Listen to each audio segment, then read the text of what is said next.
তো হ্যালো বন্ধুরা, তোমরা সকলে কেমন আছো? আশা করি তোমরাও ভালো আছো। তোমাদের আশীর্বাদ ভালোবাসায় আমিও ভালো আছি।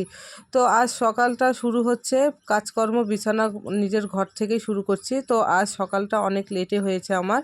তো যাই হোক, শরীরটা খুবই খারাপ, অসুস্থ, মানে জ্বর সর্দি কাশ, ওয়েদার চেঞ্জ হচ্ছে, শরীরও খারাপ হচ্ছে। তোমাদের শরীর কেমন আছে অবশ্যই। এদিকে আরও আশেপাশে কাজ কমপ্লিট করা হয়ে গেছে। এখন গোয়ালটাও পরিষ্কার করে দিচ্ছি, গরু ছাগল সবাইকে মাঠে রেখে আসছি, রেখে এসে গোয়ালটাও সাফ করে নিচ্ছি।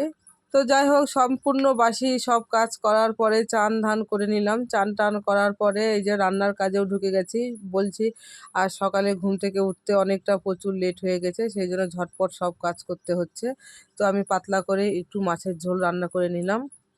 তো দেখো, ওয়েদার এতটা খারাপ যাচ্ছে, কখনো বৃষ্টি কখনো রোদ, এতটাই গরম দিয়ে দিচ্ছে, মানে কি বলবো, 2বার থেকে 3বার চান করাও হয়ে যাচ্ছে। আবার এদিকে বৃষ্টির জলও ভিজেও কাজ করতে হচ্ছে, সেই জন্য শরীরটা খুবই খারাপ। যাই হোক, মানে জ্বর, মাথা ব্যথা, সর্দি, এই নিয়ে বিছনা থেকে উঠতে খুব লেট হয়ে যায়। ওই জন্য ঝটপট করে সম্পূর্ণ কাজ আমাকে সারতে হচ্ছে, কারণ সময় তো আর বসে থাকবে না, বলো? তোমার যতই শরীর খারাপ হোক, তোমার বাড়ির কাজ তোমাকেই করতে হবে। তো সেই জন্য সব কাজ সামলাই নি। তো দেখো, বাড়িতে ছোট বাচ্চা কাচ্চা থাকলেও বাড়িঘর কিন্তু এলোমেলো হয়েই থাকে। তো যতই এলোমেলো হোক না কেন, আমাদেরকে পরিষ্কার করতে হবে, কারণ বাচ্চারা যাবে কোথায়? নিজের বাড়িতে নিজের ঘরেতেই ওরা থাকবে, খেলা করবে। তো পাড়াতেও বেশি বের হতে দিই না, তার কারণ অত মানে পাড়ার ছেলেপেলেদের সঙ্গে মিশতে দিই না বাচ্চাদেরকে, বাড়িতেই সবসময় খেলনা টেলনা এইসব কিছু দিয়ে ওদেরকে রাখি। তো সেই জন্য ঘর দুয়ার খুবই নোংরা হয়। তো আমাকে বারবার ঝাঁটা পরিষ্কার করতেই হয়, তার কারণ আমার একটাই রুম, বেশি তো আর রুম নেই, কোথায় যাবে? ঝটপট করে ঘর পরিষ্কার করার পরে দেখো, আমি উঠানটাও পরিষ্কার করে নিচ্ছি, তার কারণ ওয়েদারটা খুবই খারাপ, কখনোই বৃষ্টি আসতে পারে। তো বৃষ্টি আসলে তখন তো আর পরিষ্কার করতে পারবো না, ভিজে ভিজে কোনো কাজ করাই আর যাবে না। তো আমি সম্পূর্ণ কাজ মনে করো বিকেলের কমপ্লিট করে রাখতেছি। তো এসব কাজ করার পরে একটু রেস্ট নিতে পারবো, তার কারণ শরীরটা খুবই খারাপ। তো প্রত্যেকে তোমরা কম বেশি সবাই জানো যে আমার বাড়িতে গরু ছাগল সবই আছে। তো আমি ছাগলের বসার জন্য আমি খ্যার পাতেও রাখতেছি। বললাম যে ওয়েদার খারাপ, কখনোই বৃষ্টি আসতে পারে।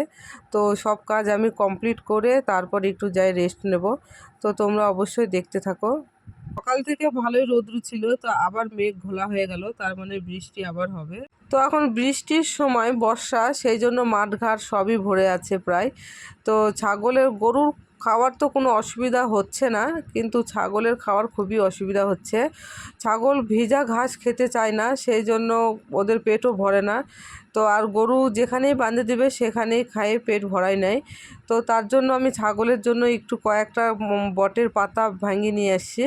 তো সেই পাতায় আমি সুন্দর করে এখন ছাগলের ঘরে বাঁধে রাখবো, যাতে ওরা পরে খেতে পারে। তো সব সময় ওদের মুখ না নড়লে ওরা খুব চেঁচায়, তো ওদেরকে কিছু না কিছু খেতে দিতেই হয়। তো আমি এটা ভালো করে টাঙ্গায় রাখবো, ওরা সারা রাতে খাবে একটু একটু করে। তো এদেরকে যত্ন না করলে, ভালো না বাসলে ওরা পোষ মানা হবেই না।